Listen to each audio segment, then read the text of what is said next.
حدثنا عبد الله بن يوسف قال اخبرنا مالك عن عبد الرحمن بن عبد الله بن عبد الرحمن بن ابي سعسعة الانصاري ثم المازني عن ابيه انه اخبره ان ابا سعيد الخدري قال له انی اراک تحب الغنم والبادیہ.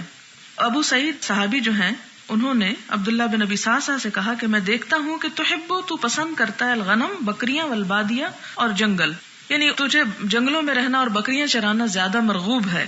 فاذا كنت في غنمك، پھر جب تم اپنی بکریوں میں ہو یعنی چرا رہے ہو، او بادیتک یا اپنے جنگل میں، فاذنت بالصلاۃ، پھر تم اذان دو نماز کے لیے، فارفع صوتک، تو بلند کرو اپنی آواز کو، بالندائی، اذان کے ساتھ، یعنی اذان ہمیشہ بلند آواز میں پڑھی جانی چاہیے. فإنه، کیوں، اس کا کیا فائدہ ہوگا، کیونکہ لا يسمع، نہیں سنتا، مدى، حد، صوت المؤذن، مؤذن کی آواز کی، جن، کوئی جن، ولا انسن، اور نہ کوئی انسان، ولا شیء، اور نہ کوئی اور چیز، الا شہد له یوم القیامہ، مگر قیامت کے دن وہ اس کے حق میں گواہی دے گا. کیا مطلب ہے اس کا، کہ ایک مؤذن کی آواز جہاں جہاں تک پہنچے گی اور جو جو چیز اس آواز کو سنے گی، وہ تمام چیزیں قیامت کے دن مؤذن کے حق میں گواہی دیں گی، جس سے اسے قیامت کے دن فائدہ ہوگا. قال ابو سعید کہتے ہیں سمعتہ من رسول اللہ صلی اللہ علیہ وسلم، کہ یہ بات میں خود سے نہیں کہہ رہا بلکہ میں نے اس کو نبی صلی اللہ علیہ وسلم سے سن رکھا ہے. باب ما یحقن بالاذان من الدماء. ما یحقن، ہے قاف نون، حقن کا معنی ہوتا ہے روکنا، بند کرنا، جو روک دیے جاتے ہیں، بالاذان، اذان کی وجہ سے، من الدماء، خون بہانا یا خون. مطلب یہ ہے کہ اذان جہاں دی جائے وہاں سے بہت سی آفات جو ہیں وہ دور ہو جاتی ہیں. اور شاید اسی حدیث کو سامنے رکھ کر ہمارے ہاں جب بہت بارشیں ہونے لگتی ہیں، بہت کوئی آفات آنے لگتی ہیں، تو لوگ چھتوں پہ چڑھ کے اذانیں دینے لگتے ہیں. ایک وہ وقت ہوتا ہے کہ اذان سننا گوارا نہیں کرتے، اور ایک وہ وقت ہوتا ہے کہ مولویوں کو برا بھلا کہنے والے خود اذانیں دینے لگتے ہیں. یہ وقت کا فرق ہے نا. تو انسان کو اس سے پہلے کہ وہ ایسی چیزوں کا مذاق اڑائے، اپنے اصلاح کر لینی چاہیے کہ اللہ تعالیٰ پھر فتنوں سے بچائے ہی رکھے. حدثني قتيبة قال حدثنا اسماعيل بن جعفر عن حميد عن انس بن مالك ان النبي صلى الله عليه وسلم كان اذا غزا بنا قوما. انس بن مالک کہتے کہ حضور صلی اللہ علیہ وسلم جب ہمیں کسی غزوے پہ لے جاتے، کسی قوم کے اوپر چڑھائی کے لیے، لم يكن يغزو بنا، نہ ہمیں لوٹ کا حکم دیتے، حتی یصبح، یہاں تک کہ صبح ہو جاتی، یعنی رات کو دھاوا بولنے کو نہیں کہتے تھے. اگر کسی قوم پہ چڑھائی کرنی ہوتی، مسلمان خود سے ابتدا نہیں کرتے تھے جب تک کہ انہیں کسی فتنے کو ختم کرنا مقصود نہ ہو. تو آپ صلی اللہ علیہ وسلم جب کسی قوم پر حملہ آور ہونے کے لیے جاتے تو رات کو اچانک نہیں حملہ کرتے تھے بلکہ صبح کا انتظار کرتے، حتی یصبح، یہاں تک کہ صبح ہو جاتی، وینظر، اور دیکھتے. کیا دیکھتے؟ فإن سمع آذانا، اگر اس بستی سے آذان کی آواز آتی، کف عنہم، تو روک دیتے ان سے، یعنی ان پہ حملہ آور نہیں ہوتے تھے کہ یہاں مسلمان رہتے ہیں. وإن لم يسمع آذانا، اور اگر آذان نہ سنتے، اغار علیہم، تو ان پہ غارت گری کرتے. قال، کہتے ہیں فخرجنا الی خیبر، تو ہم خیبر کی طرف نکلے. فانتہینا الیہم لیلا، تو ہم جا رکے ان کے پاس رات کو. فلما اصبح، جب صبح ہوئی، ولم یسمع آذانا، آپ نے کوئی آذان نہ سنی، رکبا، آپ سوار ہوئے، ورکبت خلف ابی طلحہ، اور میں ابی طلحہ کے پیچھے سوار ہوا. وان قدمی لتمس قدم النبی صلی اللہ علیہ وسلم، اور میرے قدم آپ صلی اللہ علیہ وسلم کے قدموں کو چھو رہے تھے. قال، حضرت انس کہتے ہیں فخرجوا الینا بمکاتلہم ومساحیہم، پھر وہ نکلے ہماری طرف اپنی ٹوکریاں اور کدالیں لے کر. فلما رأوا النبی صلی اللہ علیہ وسلم، تو جب انہوں نے حضور صلی اللہ علیہ وسلم کو دیکھا، قالوا محمد واللہ محمد والخمیس، کہنے لگے محمد، اللہ کی قسم، محمد صلی اللہ علیہ وسلم اور لشکر، کہ محمد صلی اللہ علیہ وسلم اور لشکر. قال فلما رآہم رسول اللہ صلی اللہ علیہ وسلم، جب نبی صلی اللہ علیہ وسلم نے ان کو دیکھا، قال اللہ اکبر، آپ نے فرمایا اللہ اکبر، اللہ اکبر، خربت خیبر، خیبر برباد ہو، یا مرد آباد جیسے ہم کہتے ہیں. انا اذا نزلنا بساحت قوم، جب ہم کسی قوم کے صحن میں اتر آتے ہیں، فساء صباح المنذرین، تو بڑی بری ہوتی ہے صبح ڈرائے جانے والوں کی. اس سے کیا پتہ چلتا ہے کہ اس قوم کے خلاف ہتھیار نہیں اٹھائے جائیں گے جہاں پر آذان ہوتی ہو. گویا آذان مصائب سے یا قتل و غارت سے بچانے والی چیز ہے.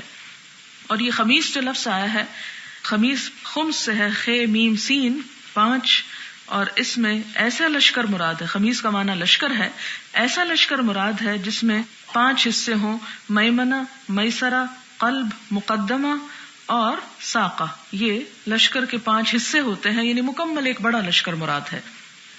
باب ما یقول اذا سمع المنادی، جب اذان سنے تو کیا کہے، جواب کیا دے یا صرف سنتا ہی رہے. حدثنا عبد الله بن يوسف قال اخبرنا مالك عن ابن شهاب عن عطاء بن يزيد الليثي عن ابي سعيد الخدري ان رسول الله صلى الله عليه وسلم قال اذا سمعتم النداء، آپ صلی اللہ علیہ وسلم نے فرمایا جب تم اذان سنو، ندا آواز کو کہتے ہیں لیکن یہاں بمعنی اذان ہے. فقولوا مثل ما يقول المؤذن، تو کہو جو مؤذن کہتا ہے یا جیسے مؤذن کہتا ہے. اور پھر آگے ایک اور حدیث سے پتہ چلتا ہے کہ جب وہ حی علی الصلاۃ اور حی علی الفلاح کہتا ہے تو لا حول ولا قوۃ الا باللہ اس کا جواب ہے. وہ دوسری حدیث سے پتہ چلے گا.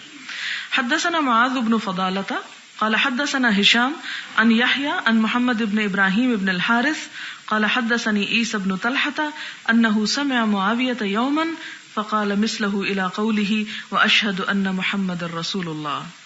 اس حدیث سے کیا پتہ چلتا ہے کہ معاویہ بن ابی سفیان کو مؤذن کی طرح کہتے سنا، یعنی دوسرا شخص جو ہے وہ ایک صحابی کو اذان کا جواب دیتے ہوئے سنتے اور بتاتے ہیں کہ وہی کہہ رہے تھے جو اذان دینے والا کہہ رہا تھا. کب تک؟ یہاں تک کہ اشہد ان محمد رسول اللہ، کیونکہ اس کے بعد پھر بدل جاتا ہے، حی علی الصلاۃ اور حی علی الفلاح کا جواب کچھ اور ہے اور پھر اللہ اکبر تو اسی طرح جیسے پہلے ہو چکا. حدثنا اسحاق بن راہوے قال حدثنا وهب بن جرير قال حدثنا هشام عن يحيى نحوه قال يحيى وحدثني بعض اخواننا انه قال لما قال حي على الصلاة قال لا حول ولا قوة الا بالله. یہاں پر یحییٰ کہتے ہیں کہ مجھ سے میرے ایک بھائی نے کہا کہ جب مؤذن نے حی علی الصلاۃ کہا تو معاویہ نے کیا کہا؟ لا حول ولا قوة الا بالله. اوپر والی حدیث کا تکملہ ہے یہ. وقال هكذا سمعنا نبيكم صلی اللہ علیہ وسلم، اور وہ کہنے لگے، کون؟ معاویہ کہنے لگے کہ اس طرح ہم نے سنا تمہارے نبی صلی اللہ علیہ وسلم سے یقول، کہ وہ ایسا ہی کہتے تھے. باب الدعاء عند النداء، اذان کے وقت دعا مانگنا. حدثنا علی بن عیاش قال حدثنا شعیب بن ابی حمزہ عن محمد بن المنکدر عن جابر بن عبد اللہ ان رسول اللہ صلی اللہ علیہ وسلم قال من قال حین یسمع النداء، جو کوئی اذان کی آواز سن کر کہے اللہم اے اللہ، رب جو رب ہے، هذه الدعوة التامہ اس مکمل پکار کا، والصلاة القائمہ اور قائم ہونے والی نماز کا، آتے عطا کر، محمدن محمد صلی اللہ علیہ وسلم کو، الوسیلۃ وسیلہ، والفضیلۃ اور فضیلت، وابعثہ اور کھڑا کر آپ کو، مقام محمودن مقام محمود پر، الذی وہ جس کا وعدتہ وعدہ کیا تو نے اس سے. یہاں تک حلت لہ شفاعتی جائز ہو گئی، واقع ہو گئی اس کے لیے میری سفارش یوم القیامت قیامت کے دن، یعنی اس کے حق میں شفاعت کروں گا. یہاں 2-3 باتیں سمجھنے کے قابل ہیں. ایک تو یہ کہ اس بخاری کی روایت میں صرف وابعثہ مقام محمودا الذی وعدتہ تک کے الفاظ ہیں. بہقی کی روایت میں آگے آتا ہے کہ انک لا تخلف المیعاد، لیکن اس کے بارے میں کہا جاتا ہے کہ وہ ضعیف روایت ہے. اس کا مطلب کیا ہے کہ اذان سننے کے ساتھ ساتھ تو وہی کہنا چاہیے کہ جب مؤذن اللہ اکبر کہہ دے تو انسان اس چھوٹے سے پاز میں جواب میں اللہ اکبر کہے، حی علی الصلاۃ اور حی علی الفلاح میں لا حول ولا قوۃ الا باللہ، اور باقی اللہ اکبر اور لا الہ الا اللہ میں وہی. اس کے بعد آخر میں یہ دعا پڑھے. اور اس دعا کے پڑھنے کا فائدہ کیا ہے کہ آپ صلی اللہ علیہ وسلم کی اس شخص کو شفاعت نصیب ہوگی قیامت کے دن. پھر ایک اور بات یہ ہے کہ یہاں پر جو 2 لفظ آئے ہیں وسیلہ اور مقام محمود، یہ سمجھنے کے قابل ہے. وسیلہ جنت کا ایک خاص مقام ہے جو تمام انسانوں میں سے صرف ایک کو ملے گا، اور آپ صلی اللہ علیہ وسلم نے فرمایا کہ امید ہے کہ وہ میں ہی ہوں گا. اور آپ نے امت کو حکم دیا کہ سلو لی الوسیلہ، میرے لیے وسیلہ کا سوال کرو کہ اللہ تعالیٰ مجھے وہ جگہ عطا فرمائے. دوسری بات یہ کہ مقام محمود وہ مقام جہاں پر تعریف کی جائے. آپ یوں سمجھے کہ جیسے ہمارے یہاں وکٹری سٹینڈ ہوتے ہیں، اسی طرح ایک خاص سٹینڈ ہوگا، ایک خاص کھڑے ہونے کی جگہ ہوگی قیامت کے دن حشر کے میدان میں. ایک اور روایت میں آتا ہے کہ آپ صلی اللہ علیہ وسلم سبز حلہ پہنے ہوئے ہوں گے اور شفاعت کے لیے جب وہاں پر آ کر کھڑے ہوں گے تو ساری مخلوق کی زبان سے آپ کی تعریف جاری ہو جائے گی. تو وہ مقام محمود وہ خاص عزت کا مقام ہے جہاں آپ صلی اللہ علیہ وسلم آ کر کھڑے ہوں گے. اور اس کے لیے بھی ہمیں دعا کرنے کو کہا گیا کہ اپنے پیغمبر کے احسانات کے جواب میں ان کے لیے کیا کرو، اس خاص باعزت جگہ پر کھڑے ہونے کی دعا کرو کہ انہیں اللہ تعالیٰ وہ شرف عطا فرمائیں. اچھا، یہاں پر تو صرف اتنی دعا کا ذکر ہے. ایک اور حدیث میں آتا ہے جس کو بیان کرنا ذرا فائدے کی بات ہے، اس لیے سن لیجئے کہ آپ صلی اللہ علیہ وسلم نے فرمایا کہ 2 وقتوں کی دعا ایسی ہے جو رد نہیں کی جاتی، یعنی قبولیت کا وقت ہوتا ہے. اور ایک تو وہ جب مجاہد صفوں میں آ کے کھڑا ہو جائے، اس وقت وہ جو مانگتا ہے اللہ تعالیٰ اس کو عطا کرتے ہیں. اور دوسری کون سی جگہ؟ آذان کے بعد، یعنی جب انسان جواب دے دیتا ہے آذان کا، اس کے بعد یہ دعا پڑھ لیتا ہے تو انسان جو دعا مانگتا ہے وہ دعا بھی قبول ہوتی ہے. اس لیے اس وقت کو گنوانا نہیں چاہیے، یہ قبولیت کا وقت ہے، اس سے فائدہ اٹھانا چاہیے. باب الاستہام فی الاذان، آذان میں کرہ ڈالنا. استہام جو لفظ ہے یہ سہم سے ہے، سہم تیر کو کہتے ہیں. استہام تیر اندازی کرنا یعنی کرہ ڈالنا مراد ہے، تیر ڈالنا یعنی کرہ ڈالنا. وَيُذْكَرُ، اور کہا جاتا ہے، ان اقوامن کے کچھ لوگوں نے اختلفوا فی الاذان، آذان میں اختلاف کیا. فاقرع بینہم سعد، تو قرآن اندازی کی ان کے درمیان سعد نے. یعنی ایک کہتا تھا میں آذان دوں گا، دوسرا کہتا تھا میں دوں گا. جب جھگڑا بڑھنے لگا تو ان کو نپٹایا کیسے گیا؟ قرآن ڈال کے. اس سے اندازہ کریں کہ کتنا ثواب کا کام ہے، لیکن ہمارے ہاں اس کو اب اپنے سٹیٹس اور وقار کے خلاف سمجھا جاتا ہے کہ یہ تو صرف مولویوں کا کام ہے، وہی کریں. حدثنا عبداللہ ابن یوسف قال اخبرنا مالک عن سمین، یہ جس طرح سمیہ عورت کے لیے، یہ سمین مرد کے لیے نام ہے. سمین مولا ابی بکر عن ابی صالح عن ابی ہریرہ ان رسول اللہ صلی اللہ علیہ وسلم قال لو يعلم الناس ما في النداء، اگر جان لیتے لوگ کہ کیا ہے آذان میں، یعنی آذان دینے میں یا سننے میں، کیونکہ النداء کا ہی صرف لفظ ہے. والصف الاول، اور پہلی صف میں کھڑے ہونے کا کیا اجر ہے. ثم لم یجدوا، پھر نہ پائیں، وہ کیا نہ پائیں؟ موقع. کس کا؟ آذان دینے کا یا صف پہلی میں آنے کا. الا ان یستہموا علیہ، مگر یہ کہ اس پر قرآن اندازی کریں. لستہموا، تو وہ ضرور قرآن اندازی کرتے. یعنی ان جگہوں پہ پہنچنے کے لیے، یہ شرف حاصل کرنے کے لیے، اس ثواب کو حاصل کرنے کے لیے وہ ضرور ایسا ہی کرتے. ولو یعلمون، اور اگر وہ جان لیتے، ما فی التہجیر، کہ کیا ہے ظہر کی نماز جلدی پڑھنے میں. تہجیر حاجرہ سے پیچھے گزر چکا ہے. لستبقوا الیہ، تو سبقت کرتے اس کی طرف، یعنی پھر وہ ڈیلے نہ کرتے کہ گھر جا کے پڑھ لیں گے، وہ پڑھ کے ہی جاتے، یعنی اس میں دوڑ لگاتے، ایک دوسرے سے آگے بڑھتے. ولو یعلمون ما فی العتمۃ، اور اگر وہ جان لیتے کہ عشاء کی نماز کی تاخیر میں، عتمہ آپ کو بتا چکی ہوں کہ اونٹنی کے تھن میں رات میں دیر سے دودھ دونے کے لیے دودھ چھوڑ دینا، تو عتمہ وہ نماز ہے عشاء کی جو تاخیر سے پڑھی جائے. والصبح، اور صبح کی نماز میں کتنا ثواب ہے. لاتوہما، البتہ وہ ضرور آتے ان دونوں میں. ولو حبوا، خواہ گھسٹتے ہوئے ہی کیوں نہ آتے، یعنی پھر کوئی گھر بیٹھا نہ رہ جاتا کہ وہ پہلے نماز پڑھ کے سو جائے عشاء کی، یا دیر سے اٹھ کے پڑھے، وہ ضرور ہی جماعت میں شریک ہوتا. اور آپ دیکھیں کہ ہم میں سے کتنے لوگ ہیں جو کسی بھی کام کو گھسٹتے ہوئے کریں، یعنی صرف اسی کام کو کریں گے جس میں ہمیں بہت بڑا فائدہ ہو، ورنہ تو چھوٹا چھوٹا عذر ہمیں روک سکتا ہے.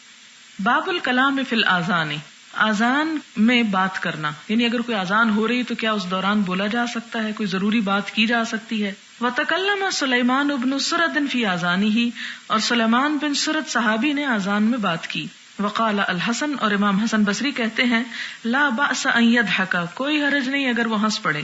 وہو یؤذن، حالانکہ وہ آذان دے رہا ہو. او یقیم، یا اقامت کہہ رہا ہو. یعنی اگر ایک شخص نماز کے لیے آذان دے رہا ہے اور اچانک کسی چیز کو دیکھ کے یا کسی بات پہ وہ ہنس پڑتا ہے تو اس سے آذان ٹوٹتی نہیں، اس کی اسے کنٹینیو کر سکتا ہے.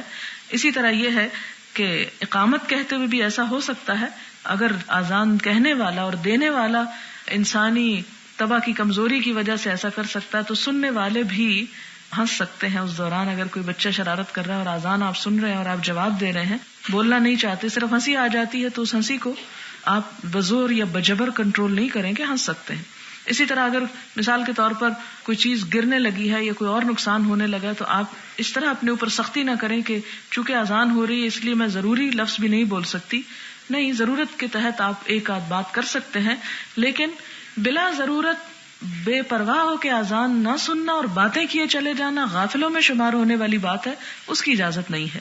یعنی بوقت ضرورت، بوقت مجبوری، یا اچانک کوئی ہنس رہا ہے تو آپ کو بھی ہنسی آ گئی تو اس پہ پکڑ نہیں، لیکن اذان سننے کا جو ثواب ہے اور اس میں جو دعا مانگنے کی جزا ہے اس سے انسان کو فائدہ اٹھانا چاہیے.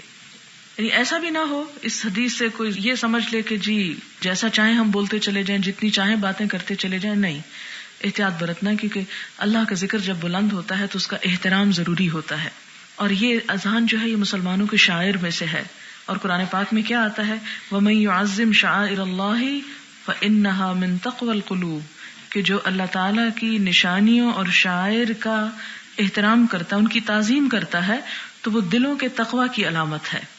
اس میں حلال اور حرام اور فرض اور سنت کی بات نہیں، یہ دلوں کے تقوی کی علامت ہے کہ کوئی شخص کس طرح ان مواقع پر بہیو کرتا ہے. حدثنا مسدد قال حدثنا حماد عن ایوب وعبد الحمید صاحب الزیادی وعاصم الاحول عن عبد الله بن الحارث قال خطبنا ابن عباس في يوم رزغ، خطبہ دیا ہم کو ابن عباس نے ایک دن میں جب کہ کیچڑ تھا. یعنی جمعہ کا خطبہ تھا لیکن کیچڑ کے دن، رزق کہتے ہیں کیچڑ کو. بارش ہو گئی. اور کیچڑ کیسے ہو گیا؟ کہ مسجد نبوی کی چھت جو تھی وہ لنٹر کی نہیں تھی بلکہ کھجور کی شاخوں اور مٹی لگی ہوئی تھی، اور کچی چھتیں اب بھی بارش ہو جائیں تو ٹپک پڑتی ہیں. تو جب چھت ٹپکے، فرش بھی کچا تھا، جس کے نتیجے میں کیا ہوا کہ فرش میں بھی کیچڑ ہو گیا. اب جمعے کی نماز اب کیا کیا جائے؟ فلما بلغ المؤذن حي على الصلاة، جب مؤذن یہاں تک پہنچا حي على الصلاة فامرہ، تو آپ نے، کس نے؟ ابن عباس نے اس کو حکم دیا ان ینادیا، کہ وہ یہ کہنے کی بجائے یہ کہے الصلاة فی الرحال، کہ گھروں میں نماز پڑھو. اب یہ الصلاة فی الرحال جو ہے یہ اذان کے الفاظ نہیں ہیں، تو یہ ایک اور بات اعلان ہو رہا ہے ایک طرح سے. تو یہ اعلان کیا ہے؟ گفتگو ہے. اسی سے امام بخاری نے باب باندھا کہ الکلام فی الاذان، کہ بوقت ضرورت اذان کے دوران کلام کی اجازت ہے. فنظر القوم بعضهم الى بعض، تو لوگ ایک دوسرے کو دیکھنے لگے یہ کیا ہو رہا ہے. یعنی ابن عباس جو ہیں یہ انہوں نے کیا اذان دلوا رہے ہیں، یہ کیسی اذان ہے. فقال، ابن عباس نے کہا فعل هذا، کیا تھا یہ کام، من هو خیر منہ، اس نے جو اس سے بہتر تھے، منہ اس سے، یعنی ابن عباس اپنے آپ کو کہتے ہیں کہ جو اس سے بھی بہتر تھے حضور صلی اللہ علیہ وسلم، انہوں نے بھی ایک مرتبہ ایسے کیا تھا. وَإِنَّهَا عَزْمَةٌ، اور بے شک یہ ہے کہ جمعہ واجب ہے. یعنی جمعہ تو پڑھا جائے گا، اس کو چھوڑا نہیں جائے گا، لیکن یہ ہے کہ اگر مسجد آنے کا کوئی راستہ نہ ہو تو گھر پر ہی پڑھ لے، اور اگر گھر پر پڑھے تو پھر کہا یہ جاتا ہے کہ اس میں 2 رکعت کی بجائے ظہر کی نماز ادا کرے اگر کسی عذر کی وجہ سے انسان جمعہ نہ پڑھ سکے. جیسے خواتین ہیں تو ان پر جمعہ فرض نہیں، لیکن وہ گھر میں نماز پڑھیں گی جمعے کے دن تو ظہر کی پوری نماز پڑھیں گی، جمعے کے 2 رکعتیں نہیں پڑھیں گی. باب آذان الاعمی، اندھے کا آذان دینا. کیا اندھا شخص آذان دے سکتا ہے؟ اذا کان لہ من یخبرہ، جبکہ اس کے لیے کوئی ایسا ہو جو اسے خبر دے، یعنی بتا سکے اس کو، کیونکہ وہ خود تو اوقات کو نہیں دیکھ سکتا، سورج کا چڑھنا اترنا. بعض لوگوں کے نزدیک یہ مکروہ ہے، ایسا نہیں ہونا چاہیے. لیکن امام بخاری یہاں پر باب لا کے پھر حدیث لاتے ہیں کہ حضور صلی اللہ علیہ وسلم کے زمانے میں ابن ام مکتوم جو تھے وہ نابینا ہونے کے باوجود آذان دیتے تھے، لیکن لوگ ان کو وقت بتا دیا کرتے تھے. یہ اصل میں اسلام میں جو ہینڈی کیپ لوگ ہیں یا جو محروم لوگ ہیں ان کی بھی حوصلہ افزائی کی ہے اور ان کو بھی خیر کے کاموں سے محروم نہیں کیا. انہیں ابن ام مکتوم کے بارے میں آتا ہے نا کہ جب ایک جنگ پہ آپ صلی اللہ علیہ وسلم جانے لگے تو یہ بھی آ گئے. آپ نے فرمایا کہ اللہ تعالیٰ نے جو لوگ آما اور آرج اور ان پہ کوئی حرج نہیں، اللہ نے ان کو رخصت دی ہے. تو کہنے لگے نہیں اللہ کے رسول صلی اللہ علیہ وسلم آپ مجھے ساتھ لے چلے، میں وہاں جھنڈا پکڑ کے کھڑا رہوں گا، ایک جگہ کھڑا ہو جاؤں گا، جھنڈا پکڑے رہوں گا، لیکن میں بھی جہاد میں جانا چاہتا ہوں. ایک اور صاحب تھے جو لنگڑے تھے، چل نہیں سکتے تھے، تو انہوں نے کہا کہ مجھے بھی ضرور جانا ہے. تو آپ نے کہا نہیں تم نہیں جا سکتے. انہوں نے کہا کہ نہیں میں اگر شہید بھی ہو گیا تو اسی اپنے لنگڑے پن سے جنت میں چلا جاؤں گا، یعنی گھسٹتا گھسٹتا جنت میں پہنچ جاؤں گا. تو حدیث سے اس کی دلیل نکلتی ہے کہ نابینا شخص جو ہے اگر اذان دینے کی خواہش ظاہر کرے یا دینا چاہے تو اس سے اذان دلوائی جا سکتی ہے، لیکن شرط یہ ہے کہ وہ وقت پر ہو. حدثنا عبداللہ ابن مسلمۃ عن مالک عن ابن شہاب عن سالم ابن عبداللہ عن ابیہ ان رسول اللہ صلی اللہ علیہ وسلم قال، آپ صلی اللہ علیہ وسلم نے فرمایا ان بلالا یؤذن بلیل، کہ بلال رات کو اذان دے دیتے ہیں. فکلوا واشربوا، تو کھاؤ اور پیو. حتی ینادی ابن ام مکتوم، یہاں تک کہ ابن ام مکتوم کی آواز آ جائے. قال اور کہا وکان رجلا اعمی کہ وہ ایک نابینا شخص تھے لا ینادی نہ پکارتے حتی یقال له یہاں تک کہ ان سے کہا جاتا اصبحت اصبحت کہ صبح ہو گئی تو نے صبح کر لی. اس سے کیا پتہ چلتا ہے کہ اس زمانے میں 2 اذانیں ہوتی, ایک تہجد کی اذان ہوتی تھی یا یوں سمجھے کہ لوگوں کو جگانے کی اذان ہوتی تھی فجر کے وقت, اور آج کل بھی ہمارے ہاں خاص طور پر رمضان میں ایسا ہوتا ہے بعض علاقوں میں کہ سحری کے وقت ایک اذان دی جاتی ہے, وہ بلال دیتے تھے, لیکن صبح کی نماز کی جو اذان تھی وہ حضرت ابن ام مکتوم. 2 مختلف لوگ اس لیے کہ لوگوں کو پہچان ہو جائے کہ پہلی اذان جو ہے وہ اٹھنے کی ہے, سحری کرنے کی ہے کہ سحری کھانے کا وقت ہو گیا, اور دوسری جو ہے وہ سحری کے بند ہونے کا اعلان ہے. تو اس زمانے میں اس طرح کے ہوٹر نہیں ہوتے تھے یا ہارن نہیں ہوتے تھے یا کوئی اور اس طرح کی چیزیں نہیں تھی, بلکہ اذانوں سے ہی کام لیا جاتا. پھر آپ دیکھیں کہ لاؤڈ سپیکر بھی نہیں ہوتے تھے, پھر بھی آواز چلی جاتی. وہ کس لیے؟ اس لیے کہ باہر ٹریفک کا شور بھی نہیں ہوتا تھا. ہمارے ہاں ٹریفک کی پولوشن اتنی ہے, شور شرابہ, کہ اگر عام آواز میں بات کی جائے تو بات سمجھ نہیں آتی. تو ہر دور کی ضرورتیں وقت کے ساتھ ساتھ اللہ تعالیٰ نے پوری کر دی. باب الاذان بعد الفجر, صبح ہونے کے بعد یا فجر کے بعد اذان دینا.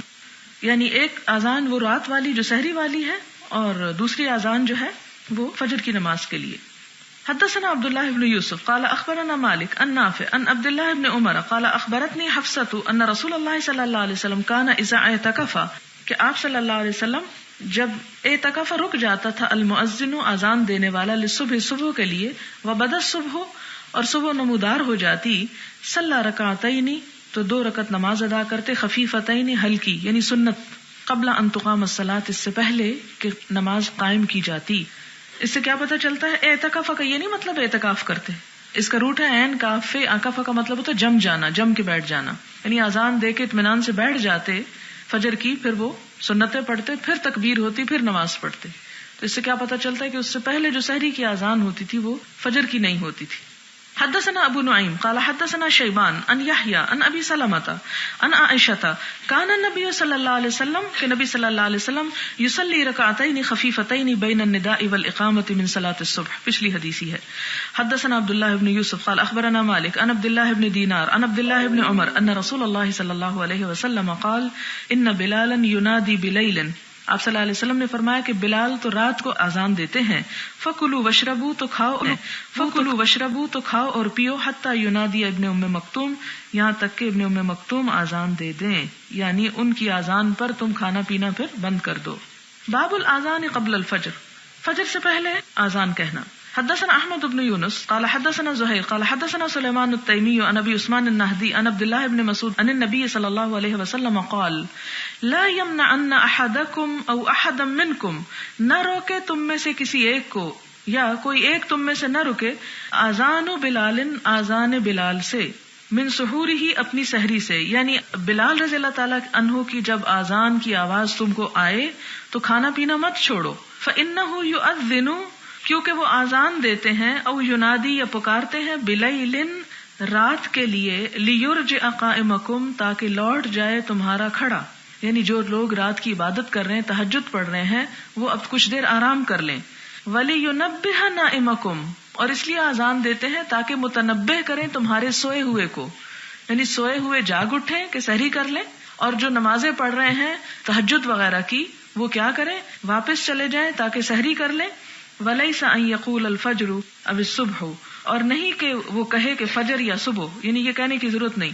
وَقَالَ بِأَصَابِعِهِ اور آپ نے اپنی انگلیوں سے کہا, وَرَفَعَهَا إِلَى فَوْقُ اور آپ نے ان کو اوپر اٹھایا, وَتَأْتَأَ إِلَى أَسْفَلُ اور نیچے کی طرف لائے, حَتَّى يَقُولَ هَكَذَا یہاں تک کہ آپ اس بات کو سمجھا سکیں. وَقَالَ زُهَيْرٌ اور زہیر کہتے ہیں بِسَبَّابَتَيْهِ اپنے دونوں, سبابہ کہتے ہیں اس انگلی کو, یعنی دونوں سبابہ انگلیوں کو اوپر نیچے کیا. احداہما فوق الاخرى اور اس حال میں تھی کہ ایک دوسری کے اوپر تھی. ثم مدها عن يمينه وشماله پھر ان کو دائیں اور بائیں طرف کھینچ لیا, یعنی الگ کر کے ان کو پھر اوپر نیچے کیا. یعنی دائیں اور بائیں کھینچنے کے فجر پھیلنے کی طرف اشارہ تھا, کیونکہ چوڑائی کی طرف پھیلتی ہے, اور اوپر نیچے کیا ہے, صبح صادق جو ایک وہ روشنی کی لکیر اوپر کو اٹھتی ہے, اس کی طرف اشارہ تھا. حدثني اسحاق قال اخبرنا ابو اسامہ قال عبید اللہ حدثنا عن القاسم بن محمد عن عائشہ وعن نافع عن ابن عمر ان رسول اللہ صلی اللہ علیہ وسلم قال کہ نبی صلی اللہ علیہ وسلم نے فرمایا وحدثني يوسف بن عيسى المروزي قال حدثنا الفضل قال حدثنا عبید اللہ بن عمر عن القاسم بن محمد عن عائشة عن النبي صلی اللہ علیہ وسلم انه قال ان بلالا يؤذن بليل فكلوا واشربوا حتى يؤذن ابن ام مکتوم. یہ حدیث گزر چکی. باب کم بین الاذان والاقامتی، کتنا وقت ہو آذان اور اقامت کے درمیان، آذان اور تکبیر کے درمیان کتنا وقفہ ہونا چاہیے. ومن ينتظر الاقامہ، اور جو کوئی تکبیر کا انتظار کر رہے ہوں. حدثنا اسحاق الواسطی قال حدثنا خالد عن الجریری عن ابن بریدہ عن عبد اللہ بن مغفل المزنی ان رسول اللہ صلی اللہ علیہ وسلم قال، آپ صلی اللہ علیہ وسلم نے فرمایا بین کل آذانین، ہر دو آذانوں کے درمیان صلاتن، نماز ہے، ثلاثن، 3 مرتبہ آپ نے یہ بات فرمائی. لیکن کس کے لیے؟ لمن شاء، واسطے اس کے جو چاہے. اس سے 2 باتیں پتہ چلتی ہیں کہ آذان اور تکبیر کے درمیان اتنا وقت ضرور ہونا چاہیے کہ لوگ اپنی سنتیں یا مسجد میں داخل ہونے کے نفل یا وضو کے نفل وغیرہ پڑھ لیں. کہ 2 آذانوں کے درمیان نماز کا اتنا وقت دے دینا چاہیے. 2 آذانوں سے مراد کیا؟ پہلی تو آذان وہ ہے لوگوں کو جو نماز کے لیے بلایا جائے باہر سے، اور دوسری آذان کون سی ہے یہاں؟ تکبیر، کہ جس میں اقامت کہی جاتی ہے، نماز کے لیے صفیں بند جاتی ہیں اس وقت. یعنی ان دونوں کے درمیان بہت جلدی نہیں ہونی چاہیے، وقفہ ہونا چاہیے. کتنا وقفہ؟ کہ لوگ کچھ نہ کچھ نماز پڑھ لیں.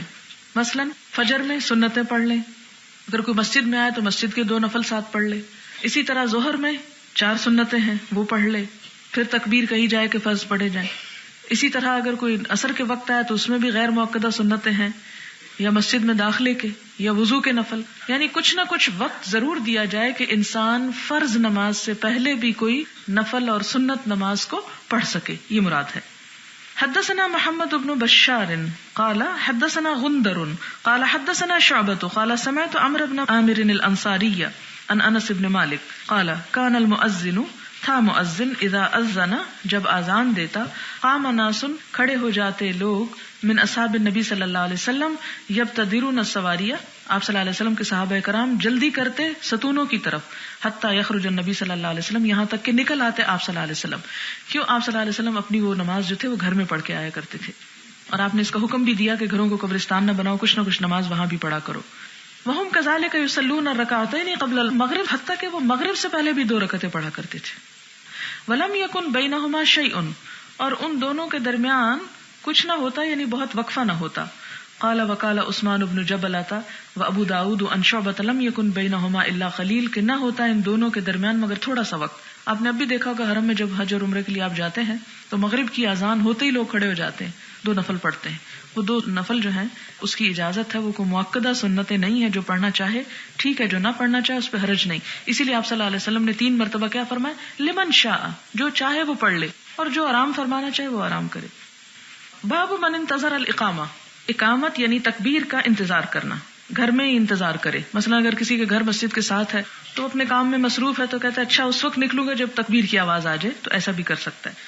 حدثنا ابو الیمان قال اخبرنا شعیب عن الزہری قال اخبرنی عروۃ بن الزبیر ان عائشہ قالت کان رسول اللہ صلی اللہ علیہ وسلم اذا سکت المؤذن، کہ نبی صلی اللہ علیہ وسلم جب خاموش ہو جاتا مؤذن، بالاولی، پہلی اذان کے ساتھ، من صلاۃ الفجر، فجر کی نماز میں سے، قاما، تو آپ اٹھتے، فرکع رکعتین، 2 رکعتیں نماز پڑھتے، خفیفتین، ہلکی، قبل صلاۃ الفجر، فجر کی نماز سے پہلے، بعد ان یستبین الفجر، اس کے بعد کہ فجر ظاہر ہو جائے، یعنی صبح صادق روشن ہو جائے، ثم استجا، پھر ذرا سا لیٹ جاتے، علی شقہ الایمن، اپنے دائیں پہلو پر، حتی یاتیہ المؤذن للاقامہ، یہاں تک کہ مؤذن تکبیر کہنے کے لیے آپ کے پاس آتا، یعنی آپ کو اطلاع بھی دیتا اور تکبیر کہتا.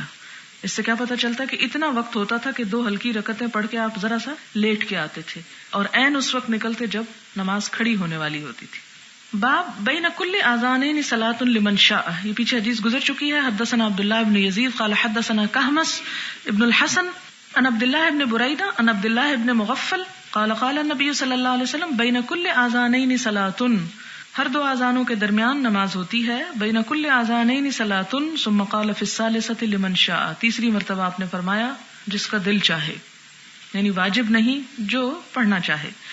باب من قال لیؤذن فی السفر مؤذن واحد، اس شخص کا کہنا کہ جو یہ کہتا ہو کہ سفر میں ایک ہی شخص اذان دیتا رہے، یعنی ایک ہی شخص اذان دے، جیسے حضر میں.